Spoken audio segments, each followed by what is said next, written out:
Jacob had once tricked his brother Esau out of his birthright. Esau, famished from hunting, traded his birthright for a bowl of stew. Jacob was returning to Canaan. He had fled years earlier after tricking his brother Esau out of his birthright. Now, after years of working for Laban, he was returning with wives, children, and flocks of his own. However, the shadow of his past misdeed loomed large.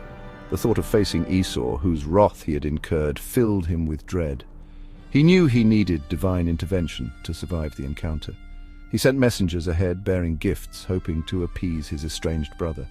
Despite his attempts at reconciliation, fear gnawed at Jacob's heart. He divided his family and possessions, sending them across the Jabbok River, strategically positioning them in case Esau attacked.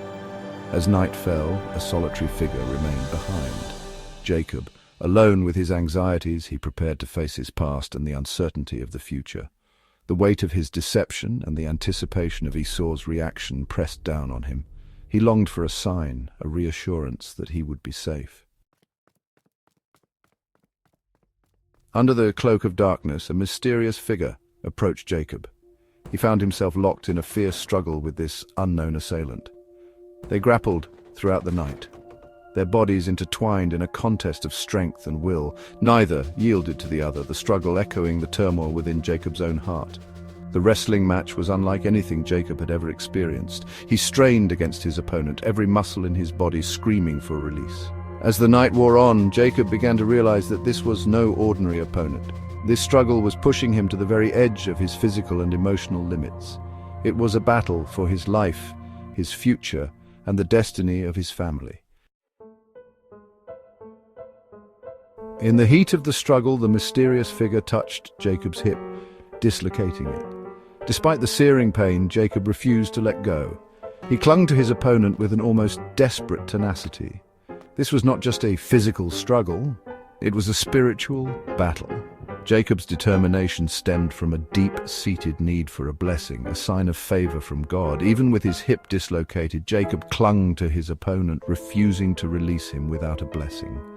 The mysterious wrestler, moved by his persistence, finally asked, "Let me go, for it is daybreak." But Jacob, recognizing the divine nature of his opponent, boldly declared, "I will not let you go unless you bless me." The wrestler then bestowed a new name upon Jacob. "Your name shall no longer be Jacob but Israel, for you have striven with God and with humans and have prevailed."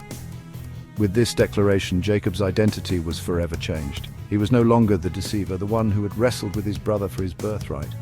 He was now Israel, he who strives with God, a testament to his transformed character and his unwavering faith.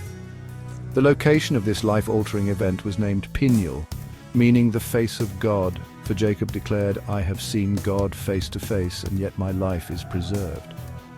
The encounter left an indelible mark on Jacob, both physically and spiritually. He walked away with a limp, a constant reminder of his encounter with the divine, and a new name, signifying his transformation and his privileged relationship with God. The wrestling match, a symbol of Jacob's struggle with faith and his own human weaknesses, became a defining moment in his life. It serves as a powerful testament to the transformative power of divine encounters.